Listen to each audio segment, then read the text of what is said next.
عن أبي هريرة رضي الله تعالى عنه قال قال رسول الله صلى الله عليه وسلم এরকম হাদিস যারা পড়েন দেখবেন একটু পরে লেখা আছে আন আবি হুরায়রা রাদিয়াল্লাহু তাআলা আনহু قال رسول الله صلى الله عليه وسلم আপনারা কি জানেন এই আবু হুরায়রা কে? আবু হুরায়রা হচ্ছে একজন সাহাবীর নাম।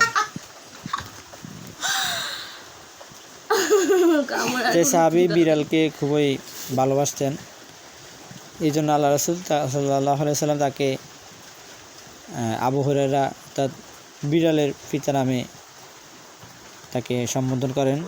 ওই থেকে তিনি তার নামকে আবু হুরায়রা নামে পরিচয় দিতে ভালোবাসতেন। তিনি সবচেয়ে বেশি হাদিস বর্ণনাকারী। দেখেন একটি বিড়াল ছানা খুবই ভালো লাগে।